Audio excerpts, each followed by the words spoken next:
Bonjour, on va parler des différents types d'interfaces série qui existent autour du microprocesseur.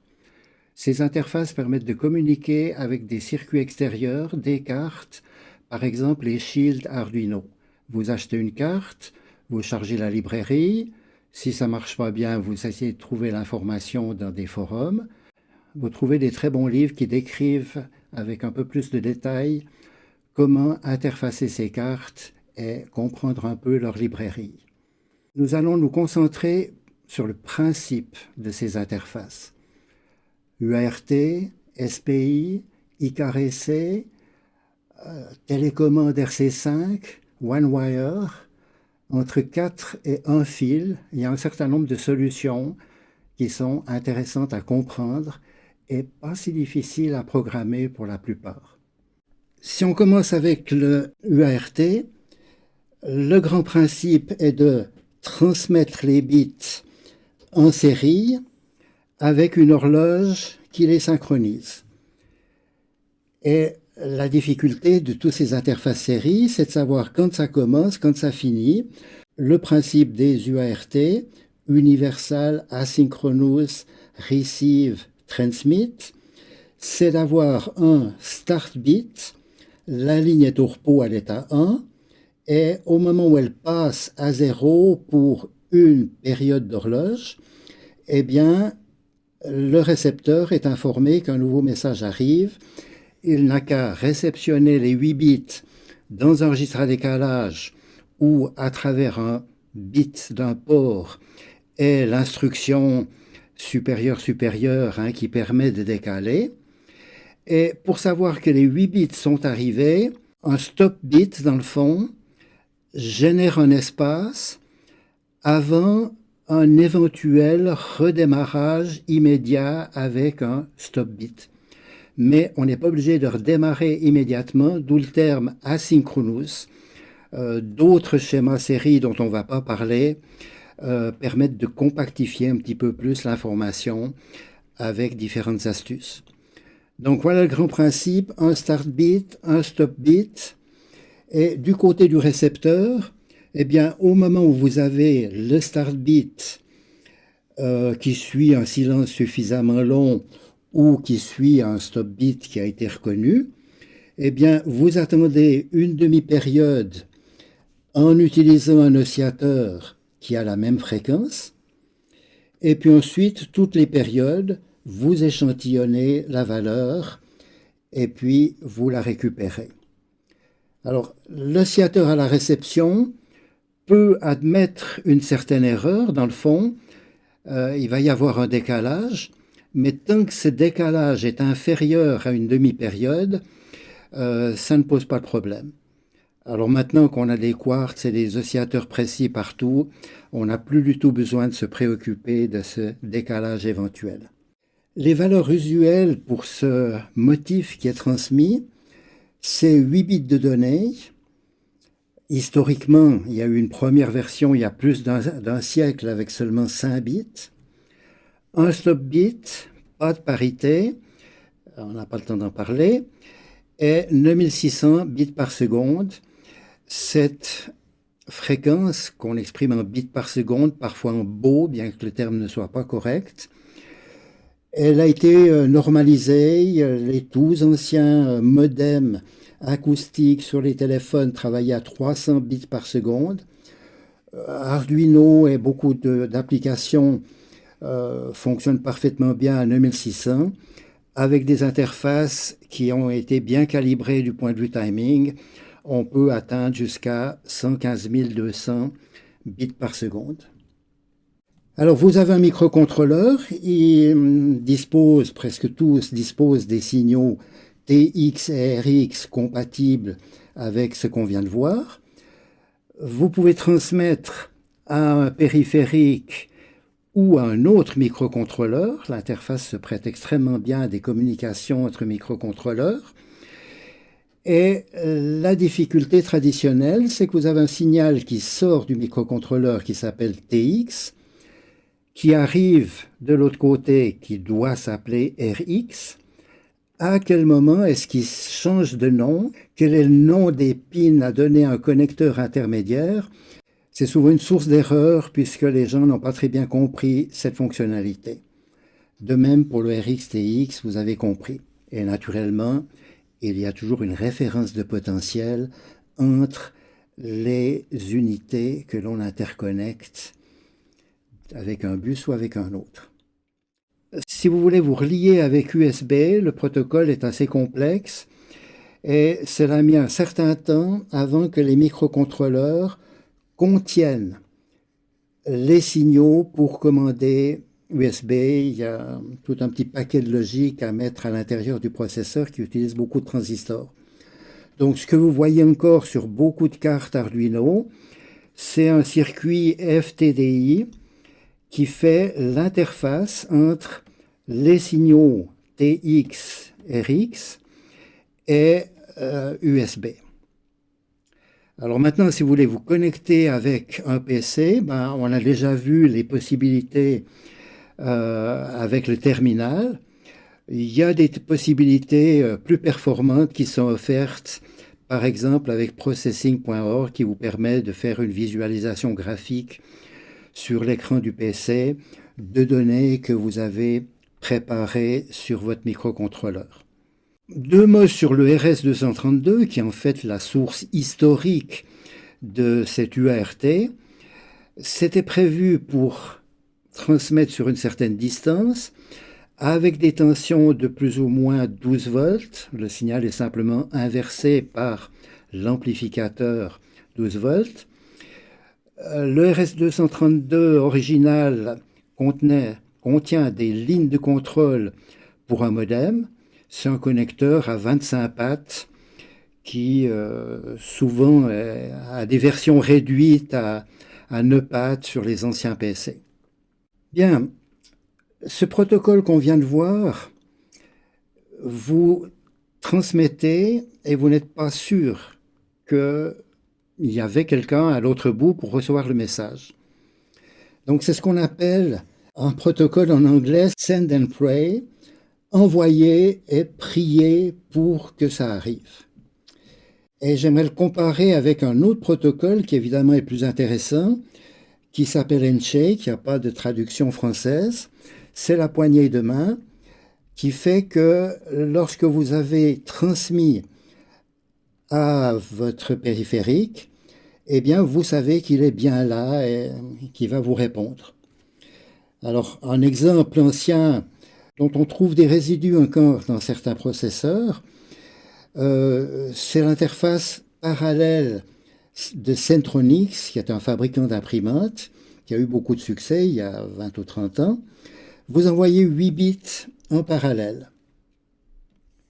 Et avec ces 8 bits en parallèle, vous avez un signal strobe qui va vous dire l'information est présente. Vous avez préparé vos 8 bits et vous avez un signal strobe qui peut être positif, qui peut être négatif, qui en fait à l'époque, je crois, est un signal statique.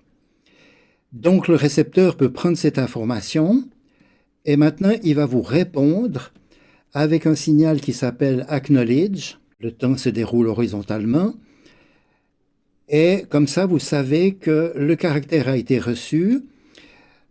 Ici ça va activer un flag dans le périphérique pour dire c'est arrivé, il faut s'occuper du data. Ici ça va activer un flag, un fanion dans le maître pour lui dire tu peux envoyer le caractère suivant. Donc là, on n'a pas de contrainte de timing. Et ce bus Centronix avait aussi à l'époque, on n'avait pas peur des gros connecteurs. C'était un énorme connecteur de 38 pins avec des signaux de contrôle pour l'imprimante. Un type de transmission qu'on va retrouver dans différentes formes, c'est le SPI, Serial Peripheral Interface. Vous avez un maître qui envoie une impulsion d'horloge avec les données associées comme dans le cas de l'UART, mais les horloges démarrent au moment où vous avez de l'information à envoyer. Dans l'état de repos, le clock est à l'état 1, dans certains cas à l'état 0. Les données sont quelconques.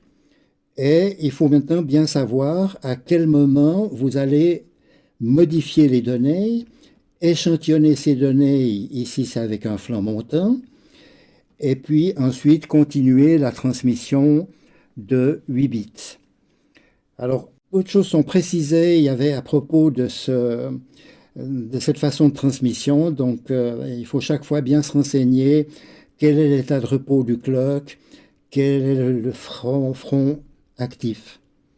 Alors, en même temps que vous transmettez vers l'esclave, vous pouvez récupérer de l'information de l'esclave. Et là, remarquez la clarté de ces noms pour une fois. MOSI, microprocesseur out. Vous savez que cette pin sur le maître, c'est du out pour le microprocesseur. Slave in, vous savez sur l'esclave que c'est une entrée.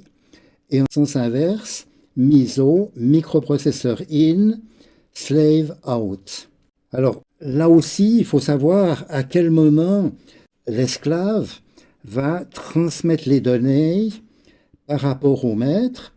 Donc là, j'ai pris l'option où c'est au niveau de l'esclave le flanc montant aussi qui va déclencher le décalage. Donc vous allez trouver le bit 0 et vous remarquez que c'est décalé, ce qui dans certains cas peut poser certains problèmes au moment de la lecture, où soit vous lisez trop vite, soit vous lisez trop tard et vous perdez le dernier bit. Donc là, il faut bien analyser ces diagrammes d'état. Maintenant, on avait vu qu'on a besoin d'un start bit, on a besoin d'un stop bit. Ici, il est réalisé avec une ligne supplémentaire qui s'appelle slave select. Au moment de la transmission, on active ce signal qui veut dire une information arrive et puis le stop bit ici, l'information est arrivée. Une autre interface beaucoup plus astucieuse, c'est l'ICRC. Alors avec ICRC, il y a une convention absolue maintenant alors concernant l'horloge qui s'appelle SCL, Serial Clock. C'est que les données sont échantillonnées par un flanc montant et les données ne doivent pas changer pendant la durée de l'horloge.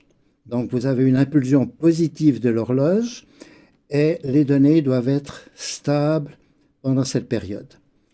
Ceci nous permet de faire une astuce, qui est de dire, mais si les données ne changent pas quand l'horloge est à 1, on peut décider que si les données changent, c'est une information différente. Donc ici, au début du message, l'horloge est à 1, et le fait que les données passent de l'état 1 à l'état de 0, au repos, la ligne est à l'état 1, on a ici un start, l'équivalent du start bit. Et de la même façon, on va trouver un stop bit ici en remettant le signal à 1. Alors il peut être nécessaire évidemment pendant que l'horloge est à 0, de bien remettre ici le signal à 0 pour qu'il ait son effet.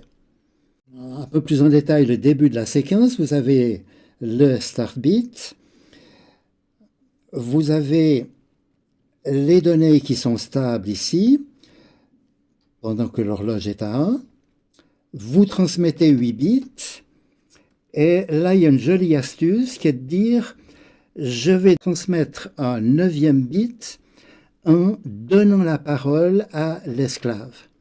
Ce qui veut dire que le maître ici arrête d'envoyer de l'information et l'esclave peut intervenir pour imposer un 0 sur la ligne ou au contraire ne pas imposer une action, ce qui peut être considéré comme catastrophique ou au contraire une simplification dans l'interface où on n'avait pas besoin de ce handshake, de cette synchronisation des échanges. Alors là, on a en fait le signal avant l'amplificateur de sortie du maître, Là, on a le signal avant l'amplificateur de sortie de l'esclave. Comment est-ce que c'est combiné au niveau du bus? Alors, on a, SCSI est vraiment un bus avec certaines parentés avec les bus des microcontrôleurs, bus internes. Vous avez un maître, vous avez des esclaves.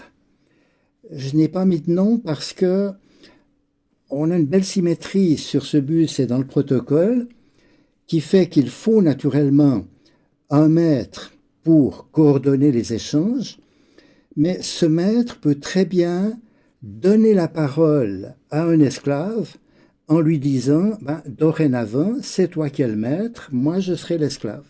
Ça se produit dans les sociétés humaines aussi.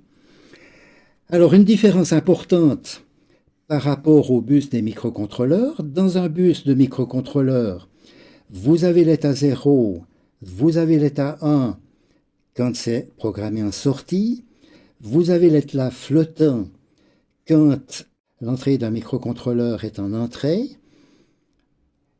Et au niveau de ce bus avec les signaux clock data, le 0 sera l'élément actif, le 1 est exclu, le 1 sera forcé par des pull-ups, et ça veut dire que si vous avez une pull-up qui impose l'état 1, n'importe quelle unité peut imposer un 0 sans se trouver en court-circuit avec une autre unité qui chercherait à mettre un 1. Donc, c'est le grand principe de ce qu'on appelle collecteur ouvert, mais on ne vous l'a pas présenté comme ça.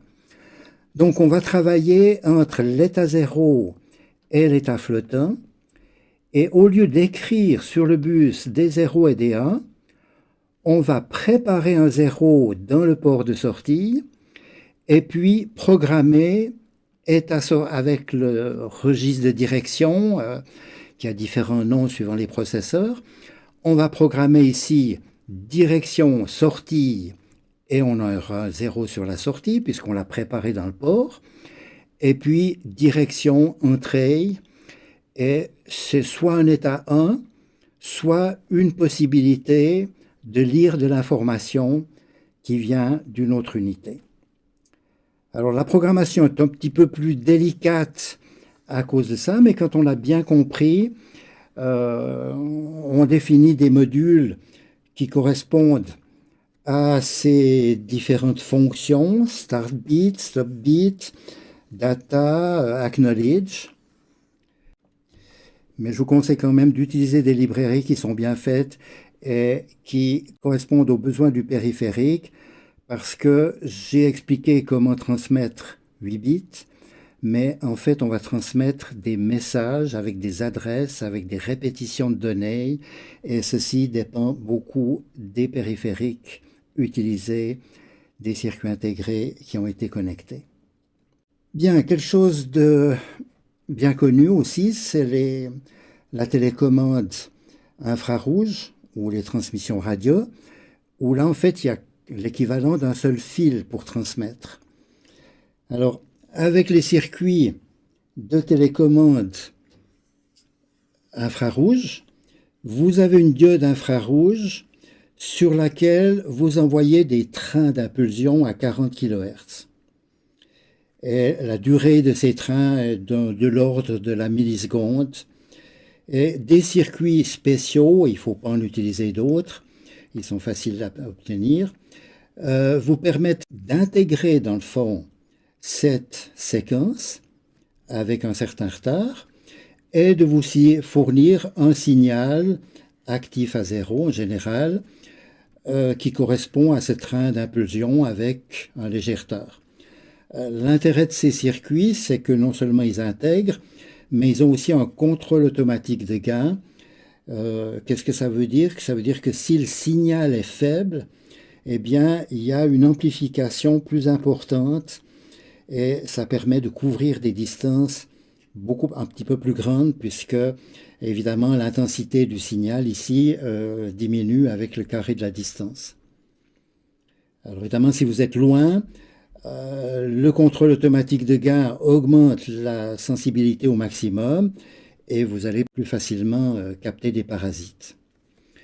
Alors, dans les télécommandes commerciales, on trouve beaucoup le code RC5, qui a ce type. On n'a plus qu'un fil pour transmettre des 1 et des 0.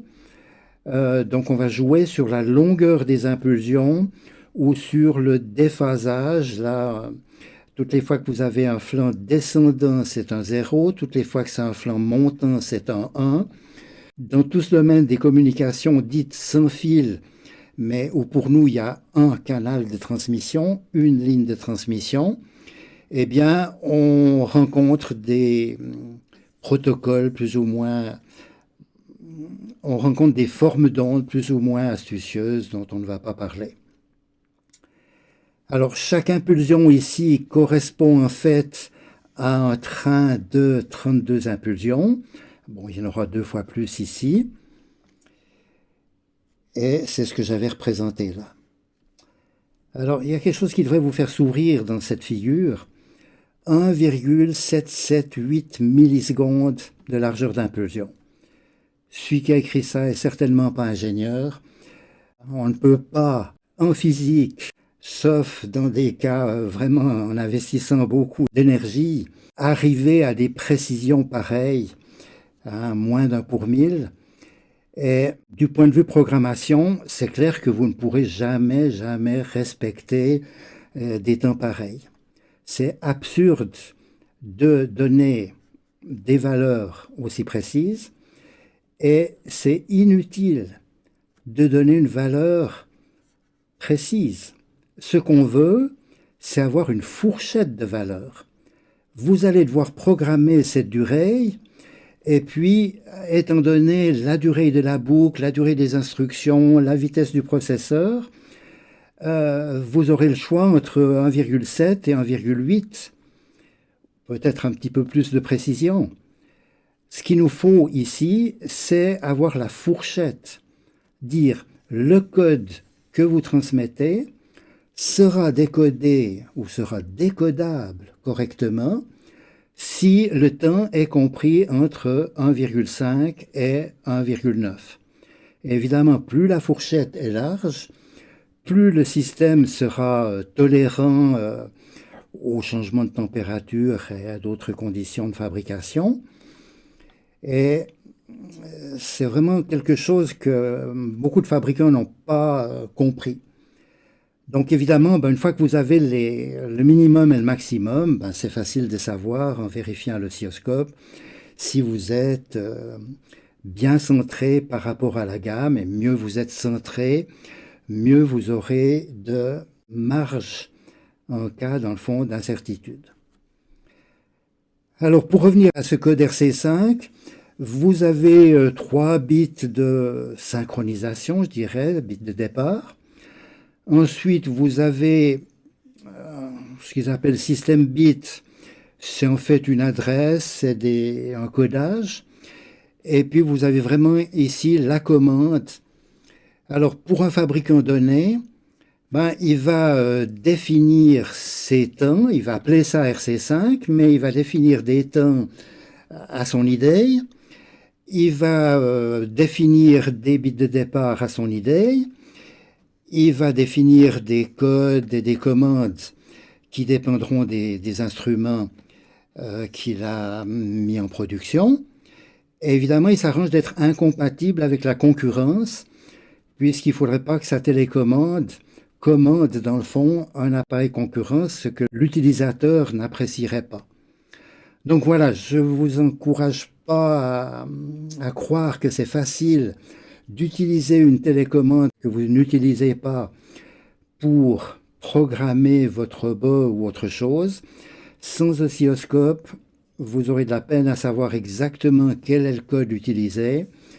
En sachant que c'est des structures comme ça, en pesant les boutons, on arrive à repérer en général cette partie-là qui contient la commande et passer sur le reste de l'information et arriver à décoder correctement ce qui nous intéresse. Bien, une dernière interface maintenant qui a, lui, véritablement dit un seul fil, Mais en fait, un seul fil ne suffit pas, il faut toujours une masse. Et puis, il faut une alimentation pour alimenter les esclaves ici.